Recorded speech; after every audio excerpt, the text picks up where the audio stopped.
Welcome to The Source, where we combine the headlines with in-depth conversations with the newsmakers themselves. I'm Pinky Webb. Today on the program, many senators oppose the growing efforts of the House of Representatives to push for charter change through a people's initiative.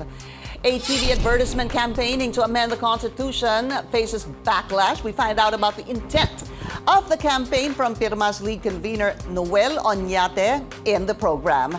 And later, a House bloc seeks to investigate the alleged bribery to gain more signatures for the Cha-Cha campaign. House Deputy Minority Leader and ACT Teachers Party List Representative Franz Castro tells us more later in the show.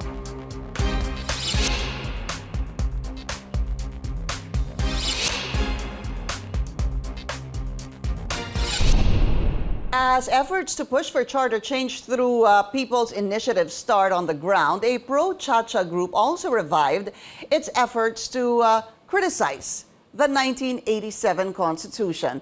The group People's Initiative for Reform, Modernization and Action, or PIRMA, was behind the advertisement that aired on major television networks last week. The ad claimed many Filipinos were neglected and left behind by the Constitution. Let's go straight to the source of the story. We have PIRMA lead convener Noel Oñate. Mr. Oñate, welcome to The Source. Thank you so much for your time. Oh, thank you also, Pinky. Good morning. And good morning also to all of your taga-pakinig. Salamat, Noel. Umpisahan natin sa PIRMA, no? I already saw that you were interviewed last week. And what exactly is your role in PIRMA? Well, I am the lead convener, Pinky, meaning to say I'm like the CEO of PIRMA. Mm-hmm. And, the core idea of PIRMA, which is People's Initiative for Reform, Modernization and Action, is it is a movement of Filipino citizens who are advocating or pushing for charter change. This group is composed of Filipino businessmen, fishermen, farmers, OFWs, NGOs, civic organizations. Noel, sorry, how big is the group? Our main advocacy is to amend the Constitution. Yeah. Because we feel that there are some changes that have to be done. Okay. Sabi nyo kasi you have members across, pretty much across a number of sectors. How big is the group and who else is part of PIRMA? Well, the group, we have regional coordinators, provincial coordinators, and most importantly, district coordinators who are actually pushing for getting 12% of the voters' population to sign for amending the Constitution. Mm-hmm. Pinky, there are 67 million Filipino voters. We need to get 12% overall with a minimum of 3% per congressional district. That's so right. 12% of 67 million is roughly 8 million plus signatures. Okay. So we are doing that everywhere in the country now. We are pushing for that. So you're pushing for that. So are you connected to the signature campaign being launched by local chief executives and allegedly also some congressional districts? Oh, yes. We are working, we are coordinating with our congressional districts because that is the law. The law says that we have to get a minimum of 3% per congressional district and overall 12% of the whole country. Right. So I want to make it clear, Mr. Oñate, aside from the TV advertisement, your group PIRMA is also behind, is this correct? It's also behind the signature campaign being launched since maybe January 5. Yes, of course. We are the one in the signature campaign. In fact, it is PIRMA that is in the forefront of of distributing signature forms all over the country. I see. So kayo din po at again, yung form na sinasabi, any amendments to the Constitution should be done on a voting jointly at the call of the Speaker of the House or the Senate President. Kayo din ito? Yes, that is our form, because one of our advocacies is to form a unicameral legislative body, meaning to say there will only be one Congress. Because as you see, what's been happening to our country is that it's like a company with two boards of directors. Because of this, there is always deadlock, delay in decision-making, and hindi maganda ito para sa pag-unlad ng ating ekonomiya, Pinky. So are you saying... mabagal ang takbo. Mr. Oñate, are you saying that you are unhappy? Would that be correct with the Senate, or are you just unhappy with the setup of two houses of Congress? No, we are not unhappy with anyone. We are happy with the Senate. We are happy with the Congress. It's just that we want to revise the structure. We just want to have one body. All the senators can also campaign to be a member of that whole body. And what is his body? What is his body? The unicameral form of the legislature. Okay. Will this morph into what? Paano ba ito? In effect, it will be a unified Congress, Pinky. Is there going to be a prime minister? Well, that will be open to discourse and discussion.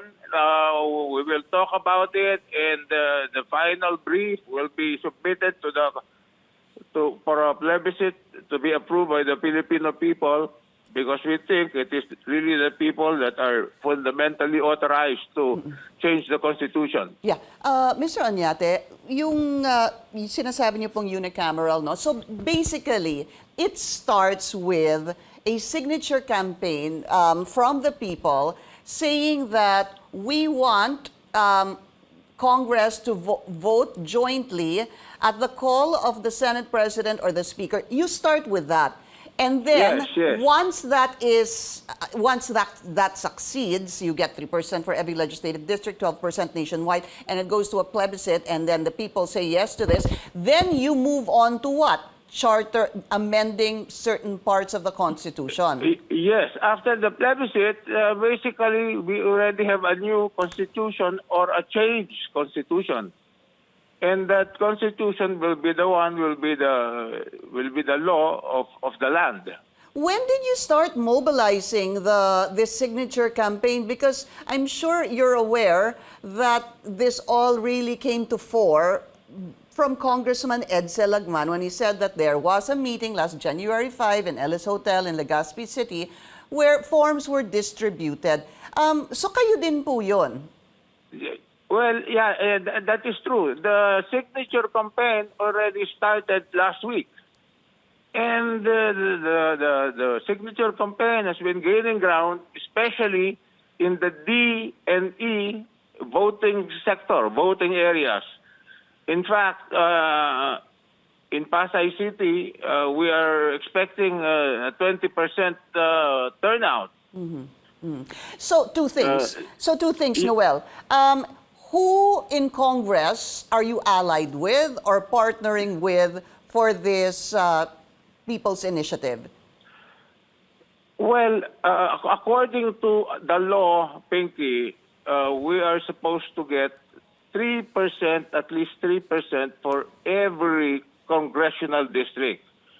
So it is imperative that we coordinate with the congressional districts, because that is what the law says. So we are coordinating with the congressmen as far as administrative aspects are concerned, like population, number of voters, the terrain of the district, where to get the signatures and all that. So there is also coordination between PIRMA and the congressional districts. Could you name me any lawmaker that you are partnering with for this signature campaign, sir? Well, of course, we had to talk to the CEO of the House of Representatives. We had to talk to Speaker Martin Romualdez, so to help us coordinate with all of the congressmen. And what did he say? Well, he said it's okay, and he's willing to help us. And every congressman is also helping us because the law says we should get at least 3% of the voters of each congressional district. Right. We are following the law. Yeah. So, next is, what about, so, kausap niyo po si Speaker Martin Romualdez regarding this. He gave his go signal, but of course, prior to the break of Congress, the House Speaker already said that they're looking at charter change, and this would possibly be, I don't know if it's the Speaker that said that, or the Deputy Speaker or the Majority Leader said that charter change can happen, or a plebiscite can happen before the SONA, no? So this is important, sir. Yung funding, where you get your funding, because this will, you need a lot of money for this. Well, we are not using any government money here, Pinky. Most of our funds come from contributions of volunteers. And of course, we also have supporters from various sectors, from the business community, from private people, and from NGOs, those people who are supporting us. Do you mind telling me, Mr. Oñate, how much you have in your coffers right now for this signature campaign and this whole move? That's kind of confidential, Pinky. But we are moving on. We are moving on. The funds are trickling in, so we are able to manage financially right now. Is it hard to manage this financially, or are you getting enough to go on and pursue this?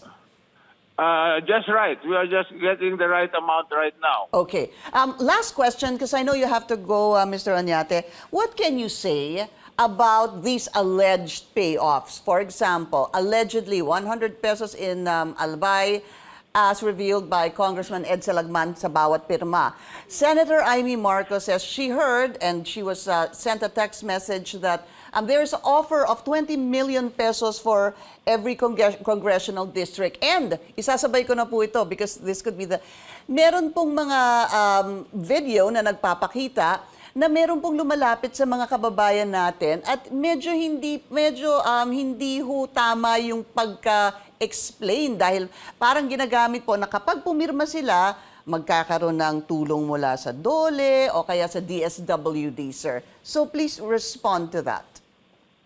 Yeah, well, this thing of paying the voters, giving them money to sign is definitely not true. It is totally false.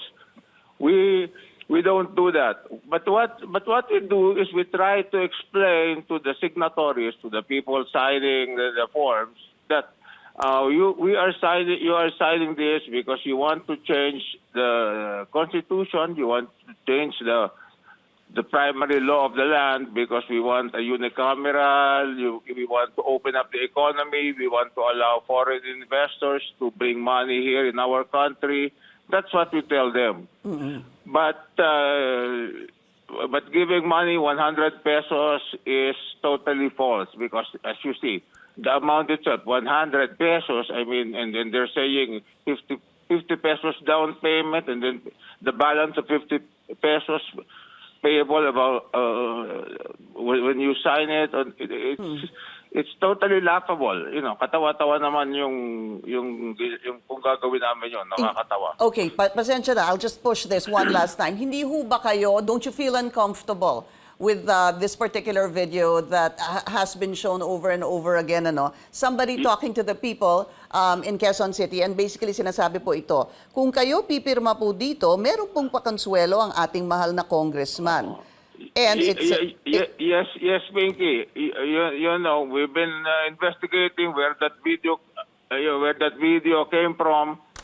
Yeah, it's easy to make a video like that, Pinky, especially among those people who are anti-PIRMA. Of course, in a political combat like this, we expect some of our adversaries to do things like that. But we just take it in stride, and we just proceed to gather the signatures needed to change our law. PIRMA lead convener Noel Oñate, sir, thank you so much for your time. Thank you also, Pinky, and thank you to all our listeners. And CNN Philippines will reach out to Speaker Martin Romualdez for his comment on this matter. Up ahead, we speak with ACT Teachers Party List Representative Franz Castro as they seek to probe into the alleged Cha-Cha signature campaign. This is The Source on CNN Philippines. Please stay tuned.